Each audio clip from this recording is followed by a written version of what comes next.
On reprend Bezrat Hashem, Zohar Chok l'Israël, Parashat Vayelech, mercredi.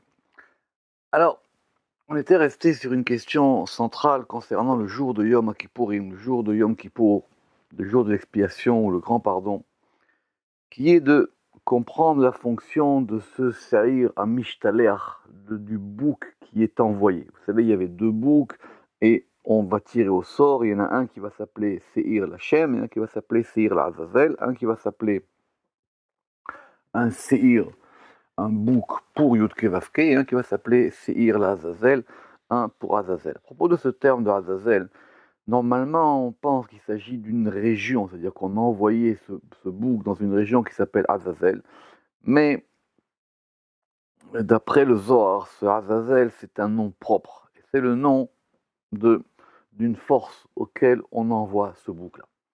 La question du Zohar ici qu'on va voir, elle est plus complexe parce qu'elle va donner lieu à discussion entre deux Tanaïm du Zohar, entre Rabbi Yossi et Rabbi Abba, à savoir comment ça fonctionnait, c'est-à-dire qu'est-ce qui se passe, qu'est-ce qu'on veut vraiment par rapport à ce sacrifice. Bon, c'est pas un sacrifice, au fait d'envoyer ce Seir à Mishtaléar, je répète, on l'a envoyé l'après-midi, il allait de station en station, il était accompagné par quelqu'un, et on le poussait d'en haut d'une falaise, et par miracle, il se désagrégeait, il allait en morceaux. Amar Rabbi Yossé, Vailun le'amad Esav. Rabbi Yossi, il a dit malheur à eux, au peuple de Esav. Pourquoi? Parce qu'on a vu déjà avant que Samermem, c'est le Sar, c'est l'ange ou le préposé de Esav. Et que c'est à lui qu'on donne ce Seir à Mishtaléar, ce bouc qui est envoyé. Besha'ata de Aï Saïr Mishadre. Au moment où il c'est Israël, où ils envoient ce bouc, Léaou d'Iltura, mais Mana d'Aléou, au moment où ils envoient ce bouc vers ce délateur préposé, qui est donc le prince de Esav, qui est sa mère même. Pourquoi? Des Begine à Téléchafraloun l'Israël. Parce que à cause de lui, à cause de ce bouc, il vient pour louer Israël. Autrement dit, l'idée c'est que l'accusateur va se retrouver défenseur. On ne veut pas simplement donner une part arrangée à la Sitra Achara. Il faut lui donner une part pour que le jour de Kippour elle nous laisse tranquille et pour qu'on puisse être face à Dieu, pour pouvoir avoir l'expiation des fautes. Par ce processus du Seir à Mishtaléach, de ce bouc qui est envoyé, on va transformer notre principal accusateur en défenseur. Et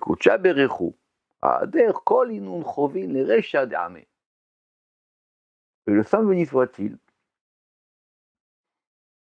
Aader, il ramène, il fait revenir, Kol inun chovin, toutes ses fautes. Les Recha d'Amé sur la tête de son peuple. On dit toutes les fautes d'Israël, elles sont transférées maintenant sur la tête de ce peuple qui est Édom. Alors il y a un pasouk qui est lié à ça dans Isaïe 43.4 qui est ramené par la Gemara dans Brachot, et c'est le Rama qui ramène cette référence, que Rabbi Elazar il a dit, et je donnerai Adam, c'est comme ça dans le verset, et je donnerai Adam sous toi, c'est-à-dire je le donnerai à ta place, et des nations sous, c'est-à-dire à la place de ton âme. La Gemara dit là-bas, Al tikra Adam el Edom, ne lis pas Adam mais Edom, c'est-à-dire que Edom il sera à ta place, c'est lui qui va avoir nos fautes sur lui. Berin dirtiv. Alors pourquoi ça? Parce qu'il est écrit Dover shekarim lo yikon leneged anai.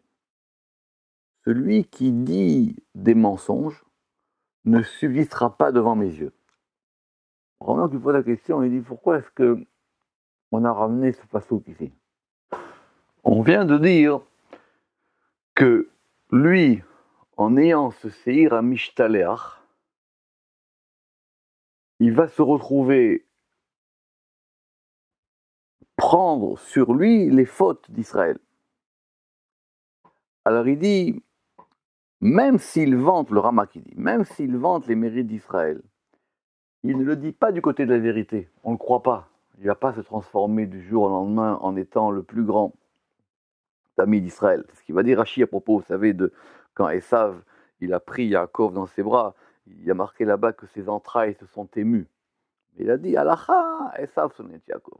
Le principe général, c'est qu'effectivement, il y a une ambivalence, il y a une inimité entre ces deux personnages-là. Et donc, ces louanges qu'il dira, il ne les dira pas du côté de la vérité, mais du côté du mensonge et de la corruption. En gros, on l'a corrompu. On lui a donné quelque chose pour qu'il se prenne à son propre piège. Ça, c'était l'avis de Rabbi aussi. Rabbi Yehuda Amar. Rabbi Yehuda, il a dit, Amar Rabbi Yehuda, il m'allait à vous aider au mot haolam me'ay seir. Si les nations du monde, elles savaient à propos de ce bouc, si elles savaient les secrets qui sont dans ce bouc-là, lo shavkinu l'Israël, elles ne laisseraient pas Israël, yom ahad be'alma, elles ne laisseraient pas Israël un seul jour dans le monde. Pas facile à comprendre la fin de la phrase. Matok Midvash, ça veut dire qu'il détruirait Israël aussitôt. S'il savait ce qu'on peut faire avec ce séhir à Mishtalear, le jour de Yom Kippour, alors c'est qu'il nous laisserait pas tranquilles. Pourquoi? Tachazé. Alors maintenant, Tachazé, c'est que dans le Zohar, ça veut dire je vais te montrer. Viens et vois. C'est-à-dire je vais te montrer comment ça se passe. Kol ha'u yoma mishtadelihu be'a'u sa'ir. Pendant toute cette journée, c'est-à-dire cette journée de Yom Kippour, Mishtadel yu be'a'u sa'ir, ce préposé-là, il s'occupe avec ce bouc. Ou berinkach, kutsha berichu mechaper leul Israël. Et à cause de cela, le Saint béni soit-il, il pardonne à Israël. Vedache lun mikula, et il les purifie de tout. Vela ishtakar kategora kame, et il ne se trouve pas d'accusateur devant lui. Autrement dit, il n'y a personne qui peut interférer dans l'intimité du pardon. Il y a un moment de pardon. Pour se retrouver dans ce moment de pardon, on doit être en intimité devant Kutsha Berichu. Et on ne veut pas qu'il y ait d'interférence. Or, on sait qu'il y a des interférences. La première des interférences sont les fautes. Et l'interférence, ça va être cette accusation. Alors maintenant, on lui donne ce bouc pour qu'il s'en occupe toute la journée. Alors le Rama qui a une question, il dit, attendez, de quoi on parle? On est en train de parler de force supérieure. Alors quoi, un petit bouc comme ça va l'occuper. Alors voilà ce qu'il dit le Rama, qu'il faut le lire évidemment plus en détail. Ici, j'ai ramené dans la note 6 le résumé de cette question-là. Ce bouc n'est pas que de chair, c'est pas simplement un petit animal qu'on lui donne. Mais il va envoyer un influx à toutes les forces de sa mère même. Et ces forces-là, elles vont être envoyées dans le grand abîme, dans Théoumaraba. C'est-à-dire que ce bouc-là, il va envoyer un influx vers sa mère même. Et pendant ce temps, il n'accuse pas Israël. Et comme il n'accuse pas Israël, le Saint béni soit-il s'emplit de miséricorde pour Israël et il accepte leur repentance. Évidemment, il faut que nous aussi, on ait une démarche de repentance. Les bâtards. Et après ce processus, ou athée, ou mshabach leul Israël. Une fois que cette.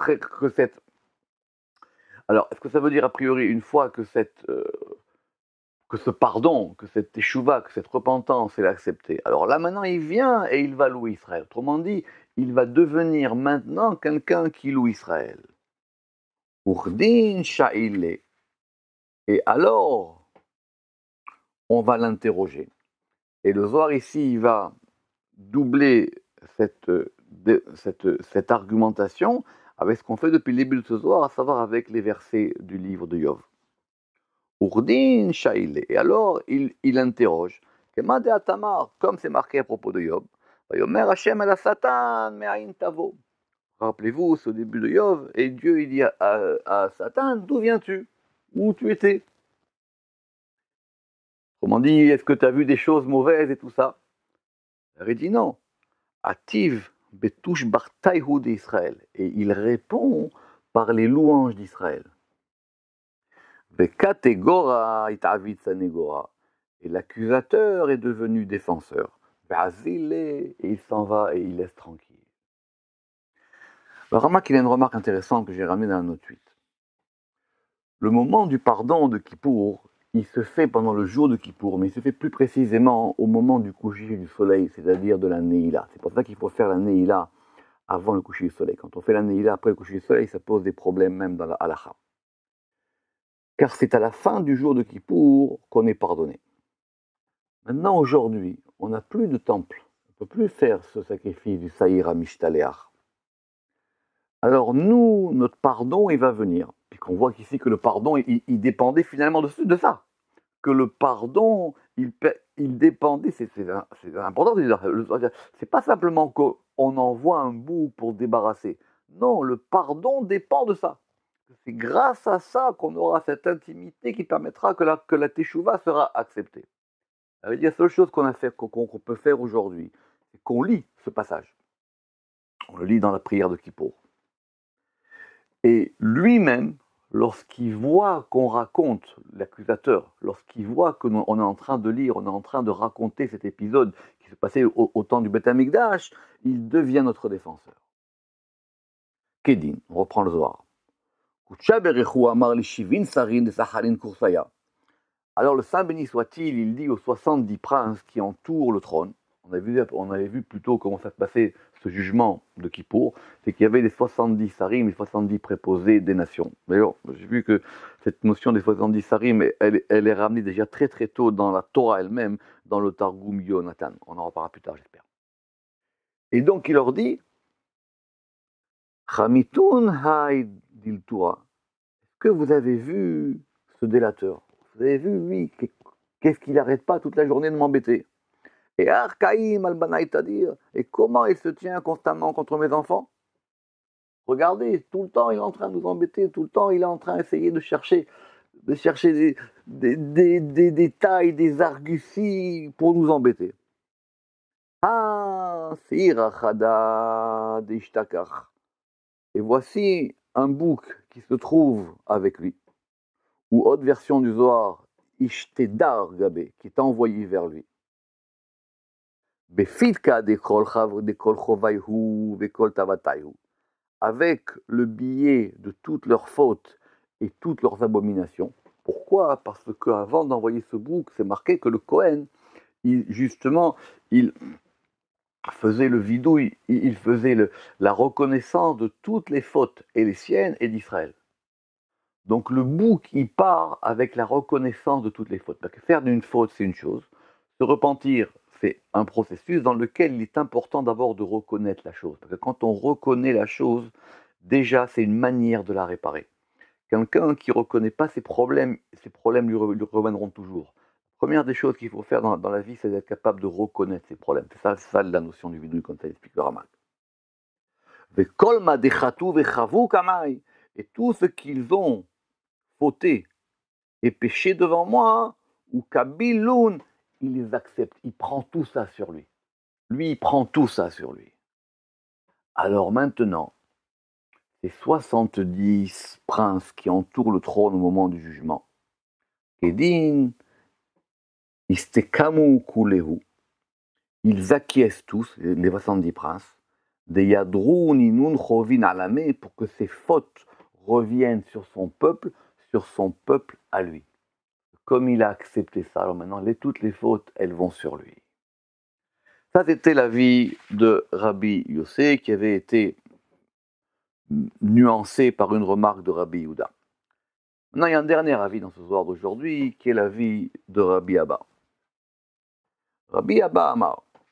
Alors, c'est le Ramak qui voit qu'effectivement, il y a une marloquette entre les deux. Et il dit que Rabbi Abba, il est en désaccord avec l'avis précédent. L'avis précédent qu'on a vu de Rabbi Yossé, il disait que l'envoi du bouc déversait la punition des fautes sur Édom. D'accord?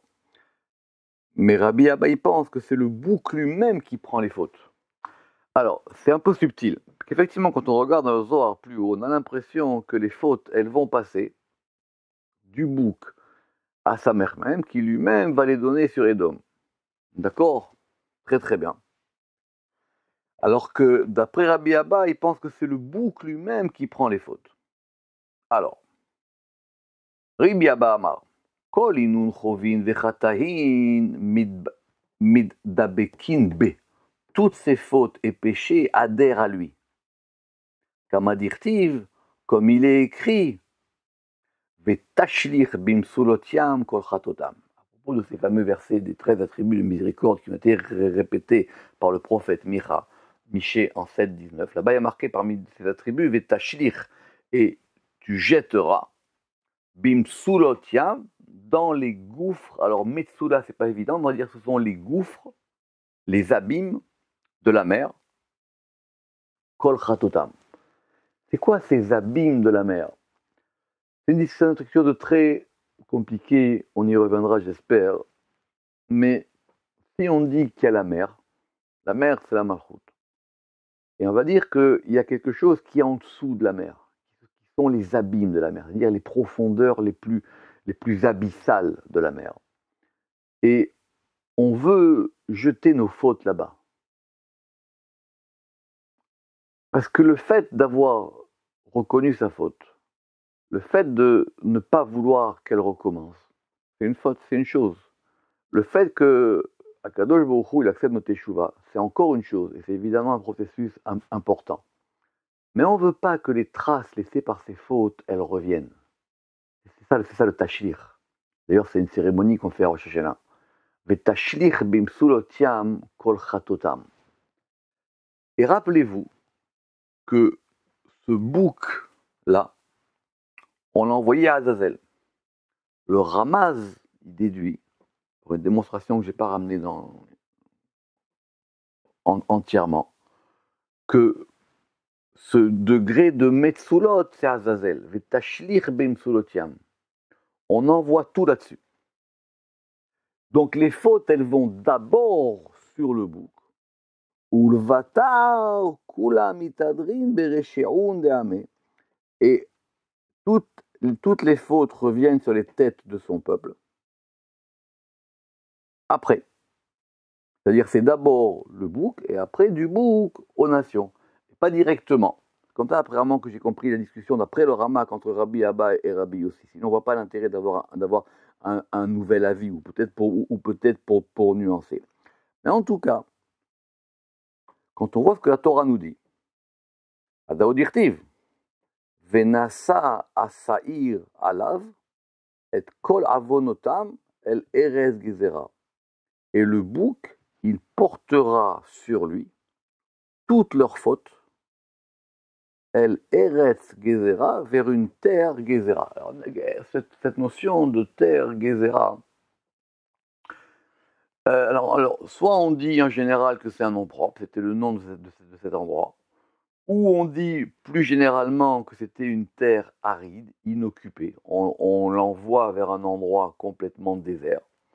Mais la Gemara, elle dit là-bas que Gezera, ça veut dire couper. C'est-à-dire que c'est une terre qui coupe. Ça veut dire quoi? Il dit que Gezerah, c'est quelque chose qui coupe et qui descend.